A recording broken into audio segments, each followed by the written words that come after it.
Hello everybody and welcome to the fourth week of Tea at the Ritz with Tricia.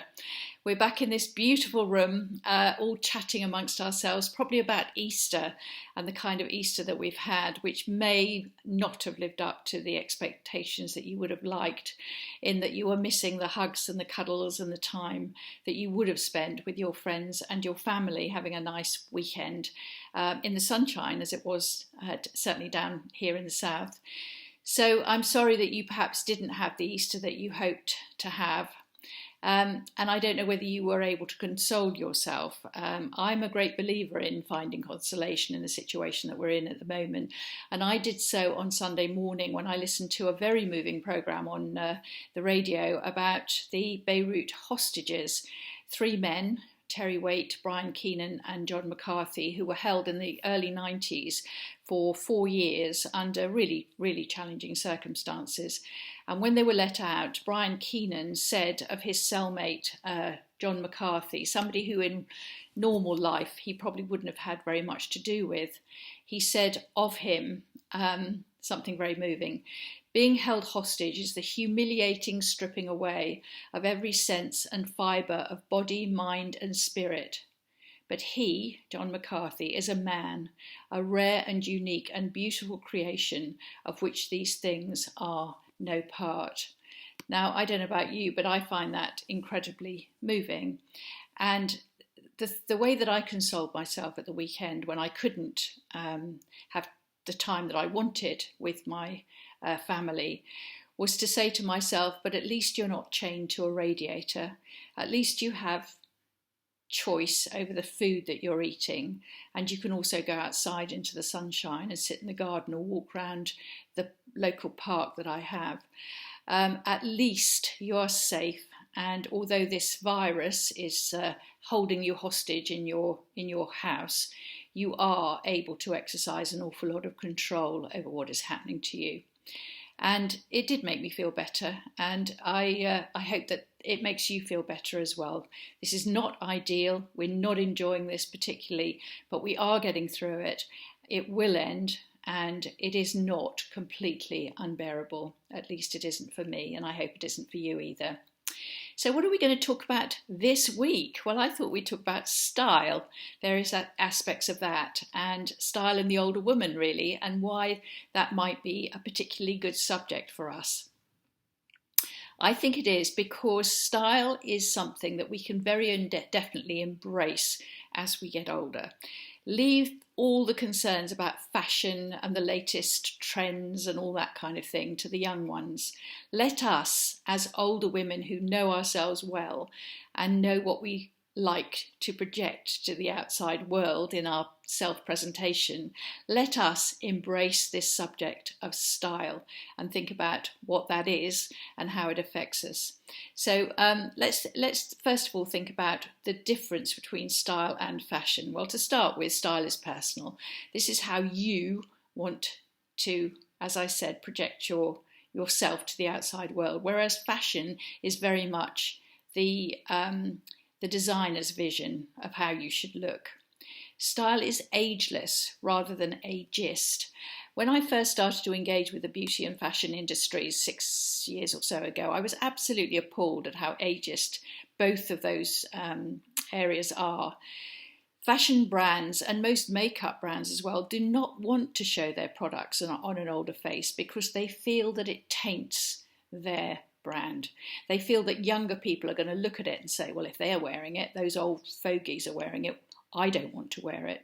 So they think that it puts the young ones off. I can't do anything about that. All I can say is don't worry about that because style is ageless. This is something that we can definitely embrace regardless of how old they are. And I certainly want to embrace it until the moment that I take my last breath. Style is enduring, not fleeting. It's not about the latest colours for the season. Recently that was yellow. I look terrible in yellow. So I didn't have to embrace it. I'd think, well, that doesn't suit me, so I'm not going to buy anything in yellow this year just because it's fashionable. It can also be comfortable. You know, pity those poor models of Alexander McQueen a few years ago when he stuffed their feet into the most hideous shoes in terms of comfort you could possibly imagine, and they all fell over on the catwalk. Well, They had to wear them, but you don't. I don't. Thank goodness. So if it's uncomfortable, you don't have to embrace it. And as I said, it's something that is perfect when you're older because you know yourself so much better. You know what kind of lifestyle you have, what kind of money you want to spend on clothes. You know a little bit about your personality, a lot about your personality. You know about what suits your body. You know what you like and what you would like to create in terms of your particular signature look. So one of the things that I'd like to look at with you now is style tribes. Now, I did some investigation and research into this when I was writing the chapter on style in my book, and I found this absolutely fascinating, so I hope you enjoy it too. There are 9, and I certainly fit into 1 or 2 of these and aspire to 1 or 2 others, but as I said, it's a question of a number of different factors to do with, as I've already mentioned, things like lifestyle, class, income, nationality, peer group pressure, location, town, country, your past, your background, and very much your personality. So what are they? So the first one is the anti-fashion look. So this is very much to do with the old money, upper classes, especially here in the UK, who really don't want to have any truck with fashion as such. They often wear quite conservative clothes, good quality, beautiful fabrics, enduring, lasting. Jewellery is often inherited and is real, diamonds, pearls, kept in the safe possibly, just brought out on special occasions. But the point about it is that this is not something that's highly involved in fashion. The Queen is possibly the best exemplar, and if you think about her now, she wears bright colours, but they're always very safe in lots of ways. The colours aren't safe, but the styles are. So dresses, coats, very understated handbags, shoes, jewellery, and makeup. And of course she looks terrific. But I think she'd be the first one to say that she's never been very interested in fashion as such. The second, the fun look, absolutely typified by Prue Leith, who pulls this off so well. I think because she has a very extrovert personality, she loves these bright colours, she loves her funky glasses, her bright lipsticks, and also the big jewellery that she wears.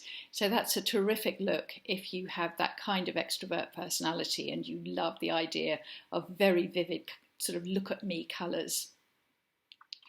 High fashion, high maintenance, lots of money.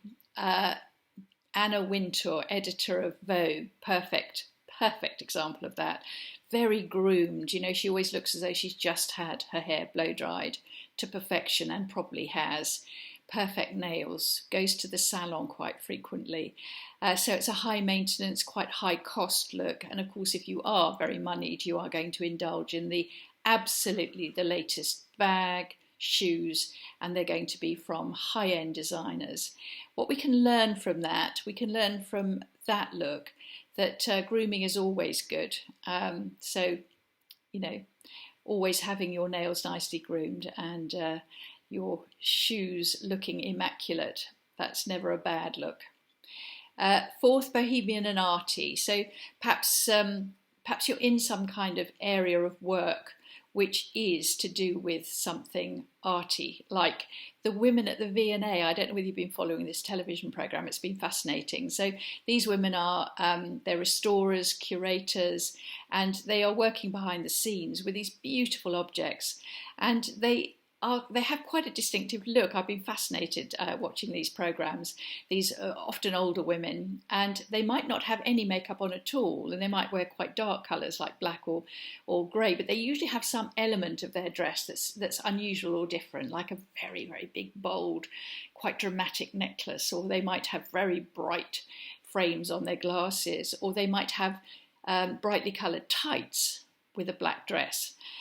So something a little bit different, you know, a twist to whatever it is that they're wearing. And of course, what we can learn from that is that if you do like to wear dark, quite plain colours and shapes and clothes and so on, always add a twist in some way, shape or form with one piece of jewellery or some earrings, or some spectacle, some glasses, or maybe some coloured tights.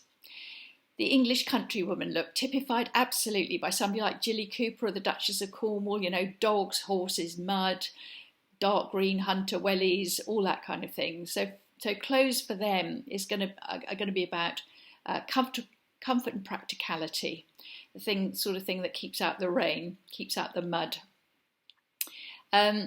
Also, same hairstyle, used it, had it for years. I think Jilly Cooper and Duchess of Cornwall typify this.